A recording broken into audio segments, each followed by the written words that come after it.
Imagine this. You're at work, doing your job, trying to survive another day. And then suddenly your world explodes. That's exactly what happened to Maya Chin on a cold Tuesday morning in Denver. She was restocking napkins at Murphy's Cafe when the bell above the door chimed violently. A man walked in, tall, expensive suit, expensive shoes, expensive everything. But his face? His face was dark with anger. His gray eyes scanned the cafe until they locked onto Maya, and she felt her stomach drop. She knew who he was immediately. Marcus Thompson, the billionaire from last Thursday night. The man whose credit card had changed her entire life. He walked straight toward her, weaving between tables, and the entire cafe went silent. People could sense something was wrong. The air felt heavy, charged with electricity. "You," he said, pointing directly at her. His voice was quiet, but it cut through the silence like a knife. "We need to talk. Now." Maya's hands started shaking.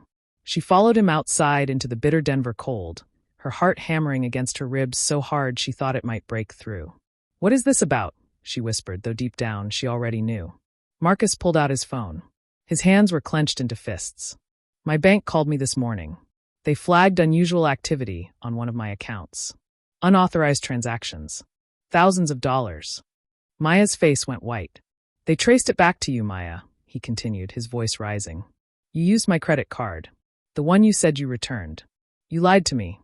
You took my card and you stole from me."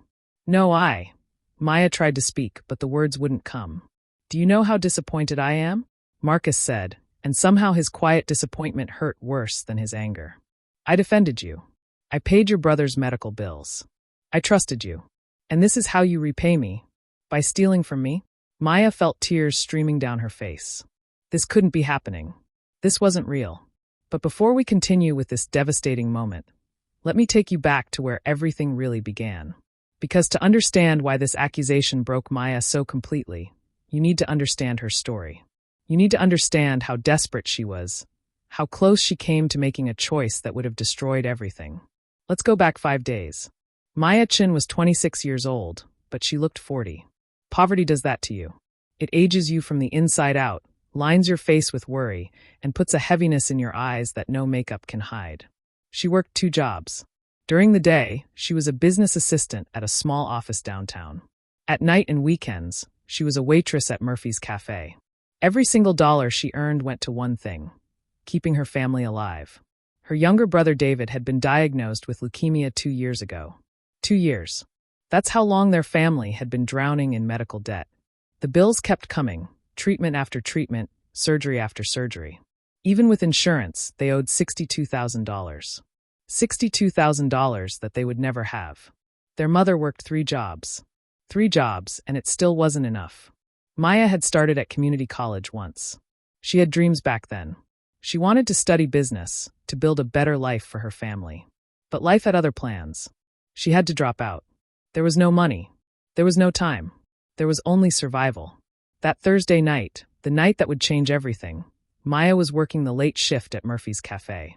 It was 9:47 p.m., and the dinner rush was finally dying down. Her feet screamed in her worn sneakers. Her apron was stained with coffee and ketchup. She could barely remember what it felt like to not be tired. That's when he walked in. A man in an expensive charcoal suit. Polished shoes that probably cost more than Maya's monthly rent.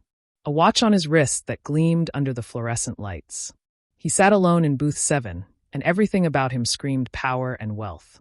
But his face told a different story. There were shadows under his eyes. A tightness around his mouth. He looked like a man carrying something heavy, something that all his money couldn't lighten. He looked broken. Maya approached him with her best customer service smile. The one that hid her exhaustion, the one that cost her nothing to give even though it took everything from her. "What can I get you tonight, sir?" she asked. He looked up, and for just a moment, their eyes met. His eyes were the color of storm clouds before rain. Gray. Cold. But not unkind. "Just the check, please," he said. When she brought it, he pulled out a black credit card and handed it to her. "Keep the change." When Maya saw the amount, a $50 tip on a $23 meal, her throat tightened. Tips like that didn't happen at Murphy's Cafe. Not to her. Never to her. "Thank you so much, sir," she managed, her voice thick with genuine gratitude. "This really means a lot." He nodded once and left. The bell above the door chimed his departure. Maya clutched that receipt like it was made of gold. $50. That was groceries for a week. That was hope, tangible and real. As she cleared his table, her hands moving on autopilot, something caught her eye. Between the salt shaker and the napkin dispenser was a card. The same glossy black finish. The same raised gold lettering. Her heart stopped. Callahan Reed. CEO. Reed Financial Group. She'd heard that name before. Reed Financial Group was one of the biggest investment firms in the Southwest. This man wasn't just wealthy. He was powerful. Connected. The kind of person who could destroy her with a single phone call. Maya picked up the card with trembling fingers. The plastic was warm from sitting in the booth. She turned it over and saw the security code on the back, the signature strip. For one moment, just one moment, she let herself imagine. $62,000 in medical debt. Gone. Her mother's broken-down car that they couldn't afford to fix. Fixed. The college education she'd abandoned. Resumed. This card could do all of that. One swipe. That's all it would take. That night, Maya couldn't sleep. She lay in her bed in the tiny apartment she shared with her mother and brother, staring at the ceiling. The card was in her pocket, just sitting there, waiting. She pulled it out and looked at it again in the darkness. Callahan Reed. CEO. No spending limit. Her phone buzzed. A text from her mother. Violet's fever is back. Taking David to urgent care. Don't worry. Don't worry. As if that was possible. Maya closed her eyes and imagined using the card. Just once. Just enough to pay off David's medical bills. Her mother would finally be able to quit one of her jobs. Maybe two. They could breathe. They could actually live instead of just surviving. No one would know. The billionaire had already left. He'd probably never even notice. For someone like him, $62,000 was nothing. A rounding error. Pocket change. She could do it. She could actually do it. Her hands started shaking. Not from fear, but from the weight of the decision. From the weight of temptation. And then she heard him. Her father. Dead for 14 years, but his voice was so clear it was like he was standing right next to her. Key girl. That was what he used to call her. Key girl. When you're faced with a choice between easy and right, remember this. Easy is temporary. Easy feels good for a moment, but it destroys you. Right is forever. Right might hurt now, but it builds you into something strong. Maya opened her eyes. She could almost see him, standing at the foot of her bed in the darkness. Her father, who had worked himself to exhaustion trying to provide for his family. Her father, who had died without ever having enough money. But her father, who had died with his dignity intact. She thought about what he would say if he saw her now, holding a stolen credit card, considering using it. She already knew the answer. The next morning, Maya made a decision that would echo through the rest of her life. She called the number on the card. Reed Financial Group.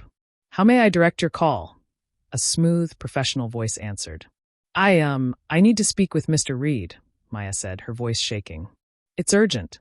I have something that belongs to him. His credit card. He left it at the diner where I work. There was a pause. Then, what's your name? Maya Chun. After being put on hold for what felt like forever, classical music playing in her ear, a different voice came on the line. Clipped. Professional. This was Callahan Reed's executive assistant. Miss Chun, where exactly are you located? She gave him the address. I'll send a courier within the hour. Please hold on to the card until then. Maya could have ended the call right there. But something made her speak again. Wait, I was hoping to return it personally. To make sure it gets to him safely. Another pause. Longer this time. That won't be necessary, Miss Chin. But thank you for your honesty. The line went dead. An hour later, a man in a suit arrived. He handed her an envelope, verified her identity, and left without ceremony.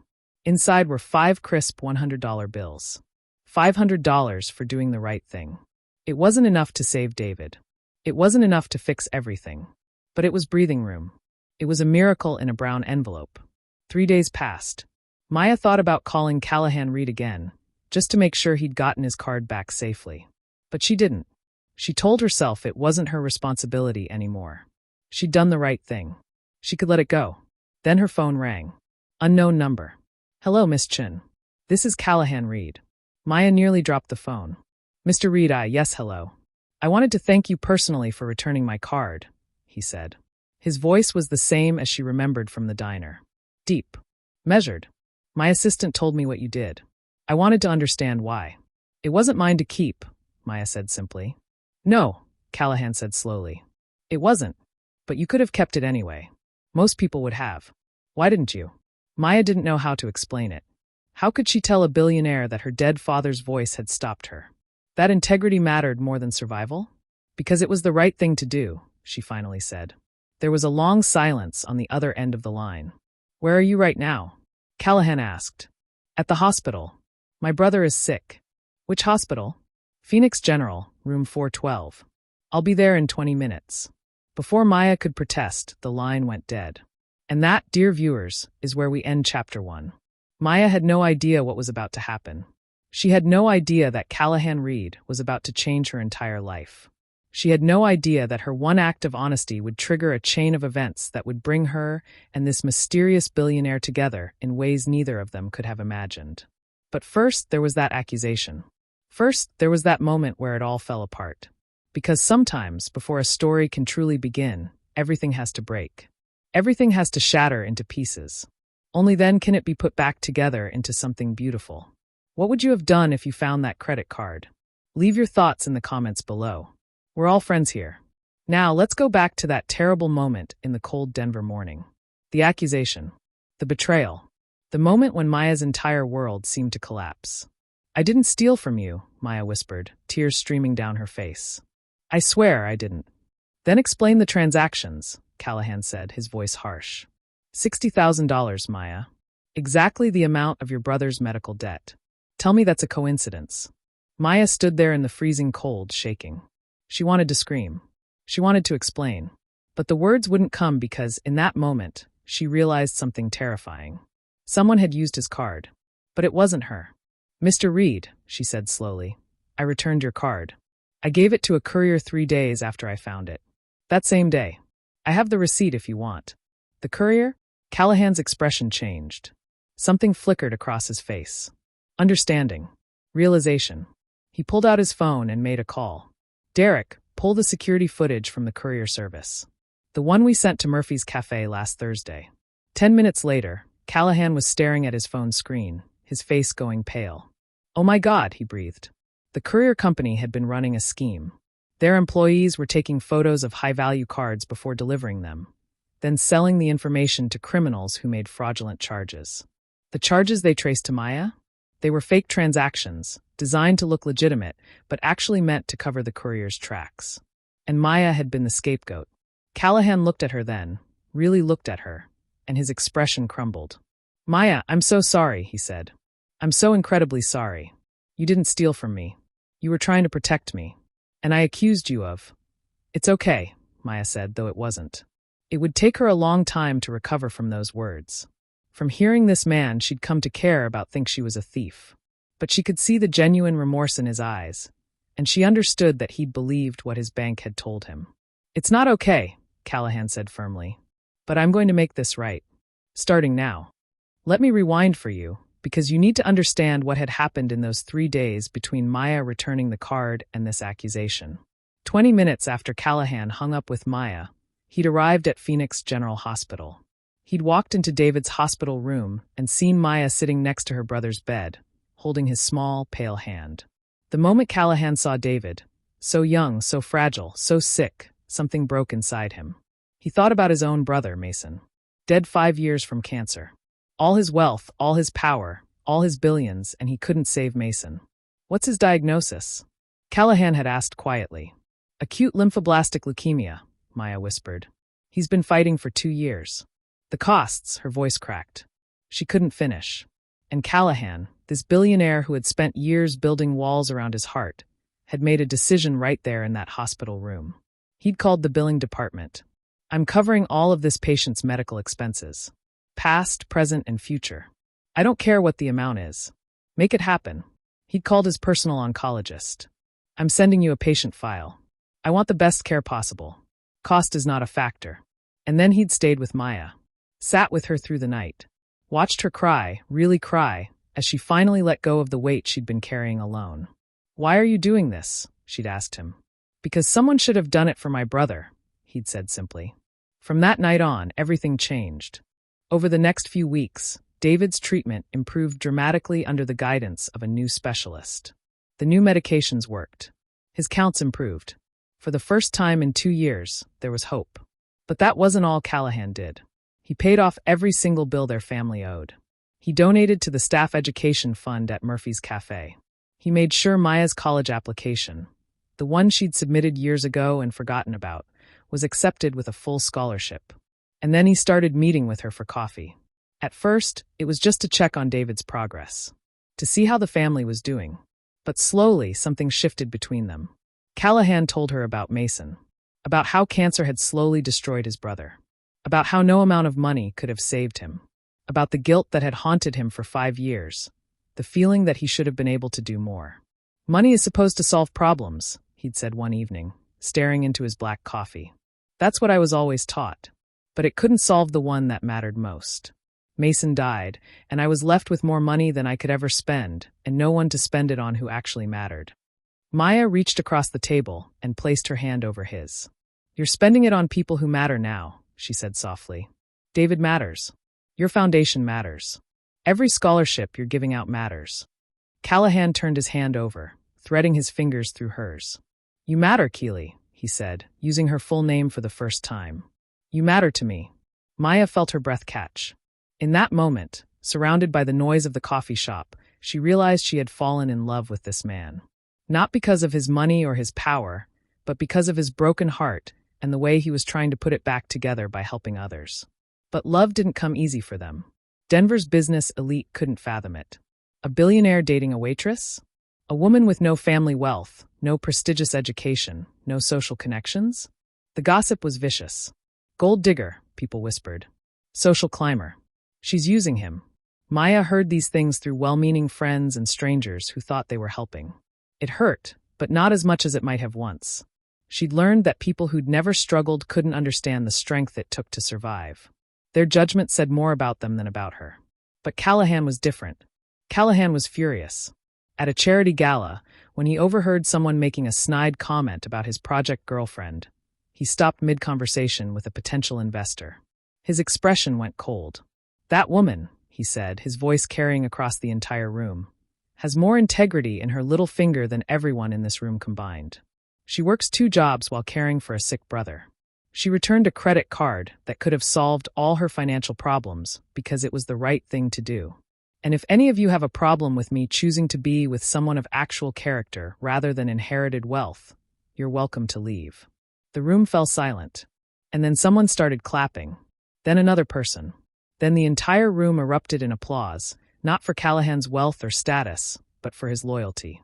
For his willingness to defend the woman he loved in front of everyone who mattered in his world.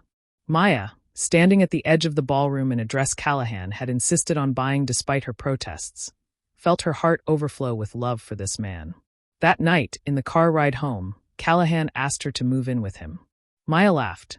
That's quite a leap from defending my honor. I'm serious, he said. Your lease is up next month. David is doing well. Your mother has been talking about getting her own place. Move in with me. Not because of the penthouse or the view, but because I want to wake up next to you every morning and fall asleep beside you every night. Because you're my home now, Maya. She said yes. The next year unfolded like a dream.